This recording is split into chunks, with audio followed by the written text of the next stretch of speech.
E o tema proposto, que foi proposto pela organização do evento, é um tema em que eu pretendo apresentar-lhes uma posição em que eu talvez seja minoritário. E depois de ter sofrido tanto bullying, literalmente, por adotar posições que permanecem, algumas delas ainda minoritárias, eu lembro sempre da professora Maria Helena Guedes, que foi a minha orientadora de mestrado, e que em algumas posições ela se manteve minoritária e sempre me dizia: nunca tenha medo de ficar sozinho, contanto que tenha fundamentos e que acredite neles. Bravo! Bom, e eu lembro também que o IBDFAN é pioneiro em algumas posições que foram inicialmente minoritárias. Basta citar a questão do casamento homoafetivo, que quando a Maria Berenice começou a proferir as primeiras decisões no Brasil, autorizando o casamento, ninguém tinha coragem de defender o casamento propriamente dito entre pessoas do mesmo sexo. Defendíamos a possibilidade de parcerias, outras união estável, mas casamento, nem o Luiz Paulo Vieira, que falou tão bem ontem, nem ele defendia, naquela época, a possibilidade de casamento entre pessoas do mesmo sexo. Casamento veio com a resolução do 75 do CNJ, quando ninguém esperava. E de uma hora para outra, nós tivemos a permissão do casamento entre pessoas do mesmo sexo no Brasil. Então, o IBDFAN é pioneiro em posições de vanguarda que se iniciaram minoritárias e que hoje fazem parte da realidade, que hoje estão postas no nosso dia a dia como se sempre tivessem estado ali, como se nunca houvesse tido um debate tão ferrenho e tão contundente em cima desses temas. Então, esse tema proposto para essa nossa exposição de agora é um desses temas. Eu proponho, portanto, uma releitura dos pactos sucessórios no Brasil.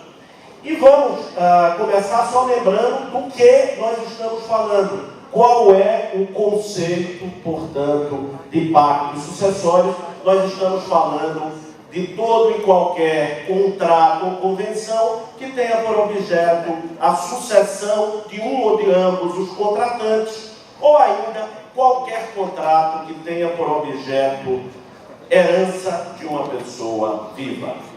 E nós podemos diferenciar aqui, quando a gente fala em todo e qualquer contrato, 3 tipos de pactos sucessórios, que o artigo 2028 do Código Civil Português, quando define a chamada sucessão contratual, traz de forma muito didática. Então, quais são os 3 tipos de pactos sucessórios? Primeiro, os pactos chamados aquisitivos, ou a instituição contratual, quando, através de um contrato ou de um pacto, eu instituo um herdeiro ou um legatário, eu disponho sobre a minha própria herança, através de contrato.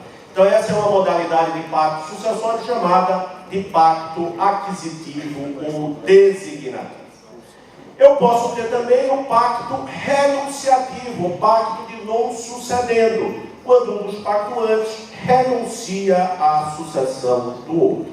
E eu posso ter também o pacto dispositivo, através do qual eu instituo, ou um dos contratantes institui um herdeiro, ou dispõe, melhor dizendo, sobre a herança de um terceiro. Então, por exemplo, a cessão de direitos hereditários enquanto não aberta à sucessão seria um exemplo dessas 3 modalidades de pacto.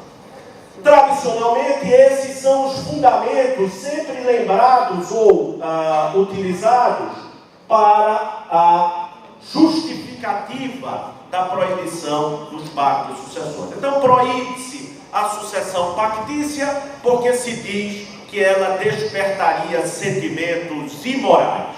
Alienar bens dos quais ainda não somos herdeiros induziria, inclusive, a chamada capitatio mortis, onde haveria uma tendência daquele disponente, daquele beneficiado pelo contrato, de torcer pela morte rápida do autor da herança.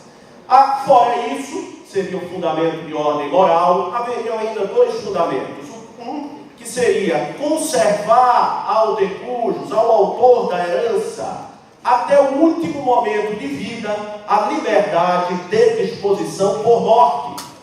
Porque a principal diferença do pacto sucessório para o testamento, por exemplo, é que os atos de última vontade têm como característica intrínseca a sua revogabilidade a qualquer tempo. O testamento pode ser revogado a qualquer tempo, enquanto um pacto sucessório não poderia ser revogado, pelo menos unilateralmente. Então, esse seria um fundamento, conservar ao autor da herança essa possibilidade e dispor da sua herança até o outro dia. E, finalmente, proíbe-se que haja a aceitação prévia ou a renúncia prévia de uma herança, para que o herdeiro possa tomar essa decisão quando ele estiver suficientemente esclarecido do que representa aquilo que ele está aceitando ou repudiando. E por isso a aceitação ou a renúncia só poderia ocorrer após a abertura da sucessão. Vamos refletir se esses fundamentos ainda permanecem. Eu faço aqui rapidamente um esforço histórico mostrando como evoluiu do direito romano para os dias atuais essa situação. Então, no direito romano, a gente tinha uma proibição quase absoluta dos pactos sucessórios. O direito romano era muito refratário aos pactos. Posteriormente, após as invasões germânicas, houve uma flexibilização maior, aceitavam-se algumas modalidades de pacto, especialmente o pacto renunciativo. Depois nós tivemos um retrocesso com o direito comum europeu, o renascimento do direito romano, e volta-se a proibir os pactos sucessórios. Nas codificações portuguesas que vigoraram no Brasil, havia uma proibição limitada, mas havia a possibilidade de pactos sucessórios serem celebrados em convenções matrimoniais, ou seja, nos pactos antinupciais, desde que esses pactos fossem celebrados sob juramento. E para que houvesse pacto jurado no direito português antigo, era preciso uma autorização do tribunal. O tribunal do desembargo do paço precisava conceder uma licença para que o pacto fosse jurado. Mas era permitido o pacto em convenção antinupcial, desde que jurado. Posteriormente, com as codificações oitocentistas, especialmente Código Civil francês, o Code de 1804, foi rigorosamente proibida a sucessão pactícia. Isso se repetiu no Código Civil português, no Código Civil brasileiro e em diversos outros códigos. Então, no Brasil, desaparece também a possibilidade, até mesmo daquela exceção de se admitir um pacto sob juramento na convenção antinupcial. E por que desaparece? Por uma questão quase prosaica, por uma questão de competência. É que o Tribunal do Desembargo do Paço, que concedia a licença para o juramento do pacto, foi extinto. E não havia outro órgão jurisdicional que concedesse essa licença. Portanto, desde 1828, não era mais possível a realização, a celebração dos pactos jurados e, consequentemente, não era mais possível o pacto sucessório em convenção antinupcial. E aí a gente vê toda uma evolução do direito civil brasileiro, a partir da codificação das leis civis do Teixeira de Freitas, que vocês veem aí, trazendo exatamente essa proibição dos pactos sucessórios. O que se repete no Código Civil de 1916, com o artigo 1089, que se repetiu com a mesma redação no artigo 426 do Código atual. E o que eu quero refletir com vocês agora é efetivamente quais são os limites desse artigo 426. O que é que efetivamente ele nos proíbe? E vejam a redação. Não pode ser objeto de contrato, herança de pessoa viva. De logo, eu lhes apresento algumas exceções que são reconhecidas quase unanimemente a essa proibição. E vou começar citando uma, a chamada doação mortis causa. A doutrina é majoritária, inclusive o professor Zé Fernando Simão, que está aqui na frente, que defende que é possível a doação mortis causa. Ou seja, eu posso celebrar um contrato de doação que só produzirá efeitos, que só terá eficácia após a minha morte. Qual é efetivamente a diferença da doação mortis causa para o pacto sucessório designativo ou aquisitivo, onde se institui por contrato um herdeiro ou um legatário? A meu ver, efetivamente nenhum. E outro ponto que se pode discutir: a possibilidade dessa doação mortis causa ser estabelecida em pacto antinupcial, em convenção matrimonial, onde está posta a proibição a que se estabeleça a cláusula de doação na convenção antinupcial, no pacto antinupcial. O Código Civil de 16 trazia inclusive uma disposição expressa permitindo esse tipo de doação na convenção, que é o artigo 314. Vejam aí na tela, a redação do artigo 314 era expressa, permitindo essa doação. Esse artigo não foi reproduzido no Código Civil de 16, de 2002, mas isso não significa que a não reprodução do dispositivo tenha implicado na proibição, nessa limitação à autonomia privada, para que não se possa estabelecer doação causa-morte em pacto antinupcial. Então eu penso que não há restrição alguma ao estabelecimento desse tipo de doação. Outra discussão que a gente pode trazer como exceção à vedação do artigo 426 são as partilhas em vida, especialmente a partilha doação, né? Há quem diga que não é pacto sucessório apenas para negar que é uma exceção à proibição do artigo 426.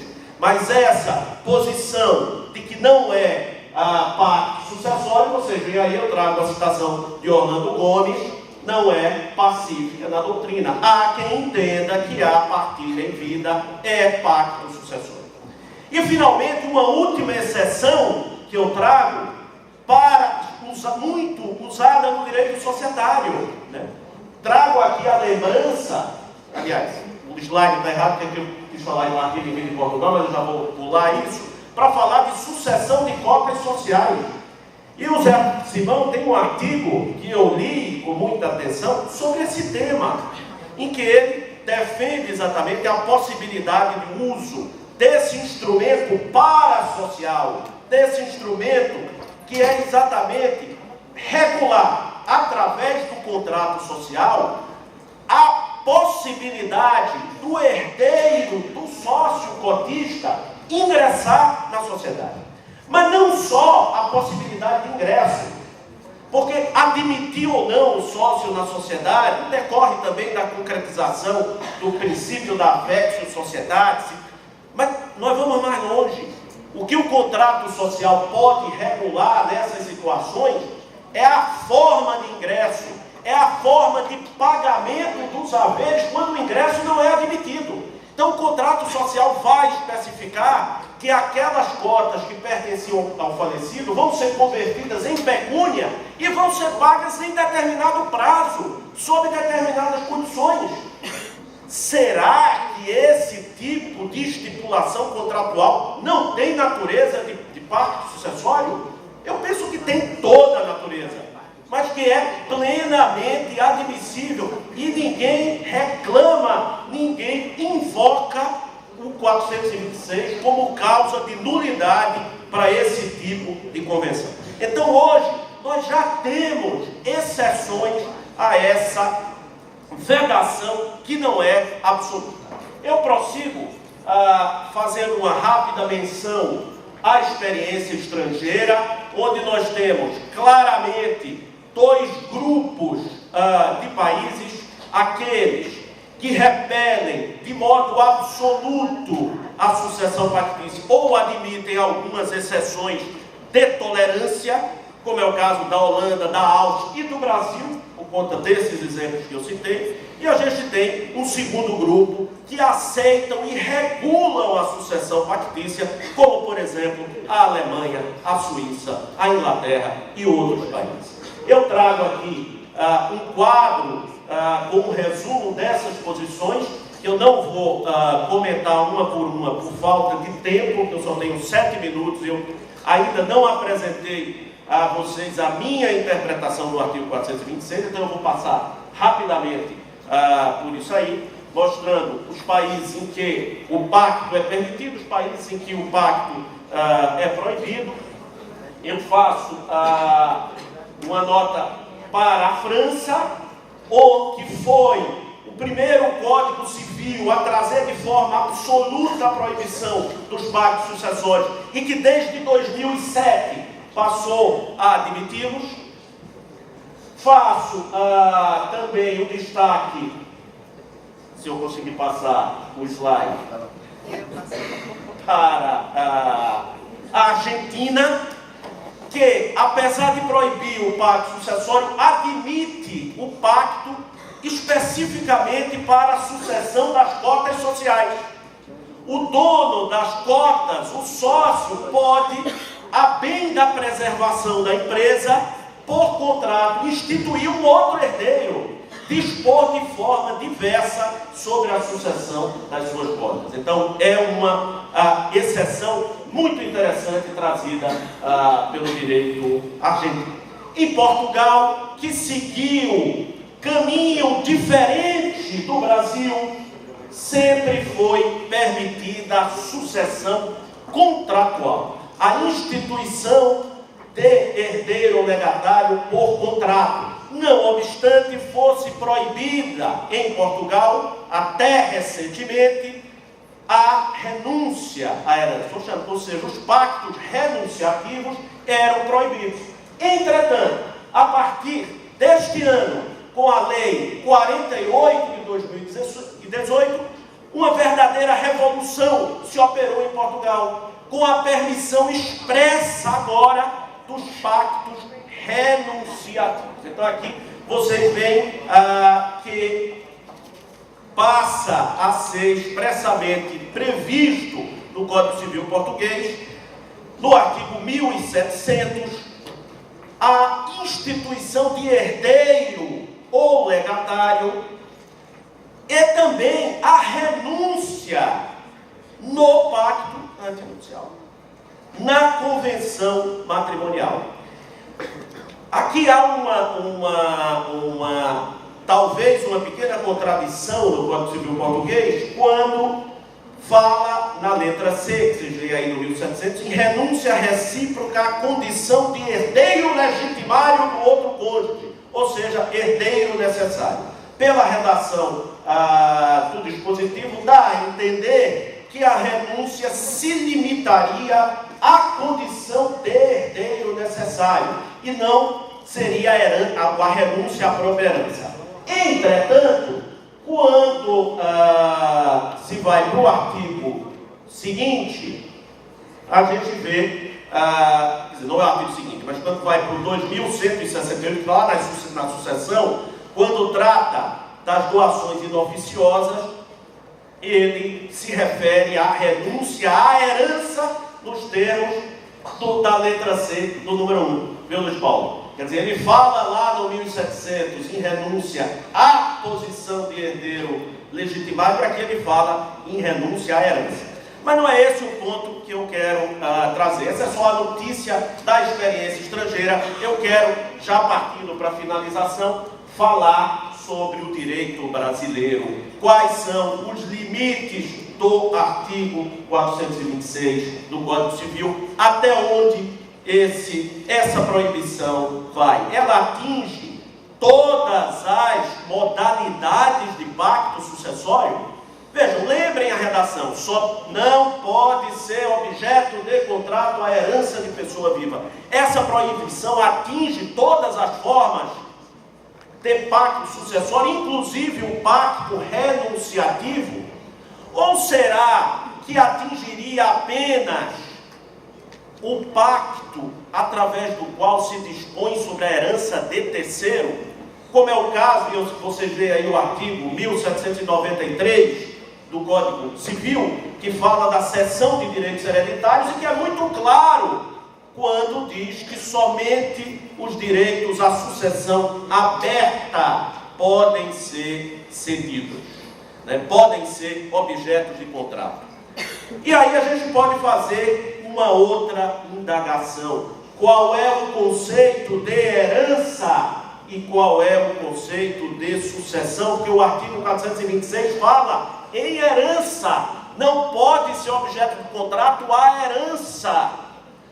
Herança é a mesma coisa que direito sucessório? Clóvis de Bevilacqua dizia que não. E ele fazia a distinção exatamente entre sucessão e herança. Sucessão como sendo o direito por força do qual a herança é transmitida, é devolvida a alguém.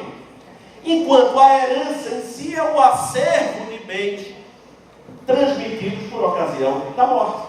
Então, o que não pode ser objeto de contrato é a herança, ou seja, o acervo de bens. Mas o direito sucessório em si não estaria abrangido na proibição. E como reforço para essa posição que eu estou lançando agora para a reflexão de todos, eu trago exatamente aqui a redação da consolidação das leis civis do Teixeira de Freitas. Preocupado em abranger na proibição tanto a herança como o direito sucessório, o Teixeira de Freitas deixou claro na consolidação as duas situações. Então ele traz no artigo 352 que as heranças de pessoas vivas não podem ser objeto de contrato, e no artigo seguinte ele diz que são nulos todos os pactos sucessórios para suceder e não suceder. Por que a consolidação traz os dois artigos? Um falando de renúncia à herança e outro falando dos pactos de suceder e não suceder? Porque são diferentes. Uma coisa é renunciar à herança, outra coisa é renunciar à sua posição naquela sucessão.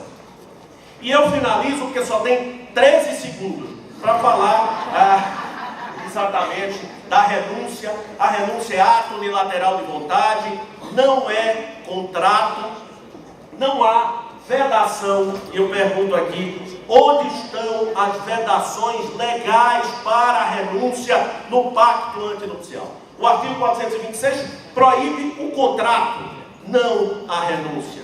Eu tenho o artigo 1808 do Código Civil que veda a renúncia da herança antes da abertura da sucessão. Será que veda? Olha a redação do 1808. Ele diz que não se pode aceitar ou renunciar à herança em parte, sob condição ou a termo. Eu não posso renunciar à herança a termo, só para a partir de tal prazo. Eu não posso, mas aqui não há proibição a que a herança futura seja renunciada. Não há também vedação à renúncia de direitos futuros, salvo quando a lei expressamente assim o determina. O Código Civil diz, por exemplo, que eu não posso renunciar antecipadamente ao direito de revogar a doação por ingratidão. O Código é expresso. Em muitas situações o Código diz que eu não posso renunciar antecipadamente ao direito. Mas não há Na essência, proibição à renúncia antecipada de nenhum direito. Eu posso renunciar um direito futuro, como eu posso renunciar até mesmo uma expectativa de direito. E eu finalizo com a tese do professor Rolf Madaleno, na última revista do IBDFAN. O que se defende aqui, no mínimo, é que se possa renunciar a uma posição sucessória. Eu posso, no pacto antinupcial, é o que defende o professor Rolf, e agora defendo eu com muita ênfase, e nós temos pelo menos dois, agora eu me sinto muito bem acompanhado nessa posição.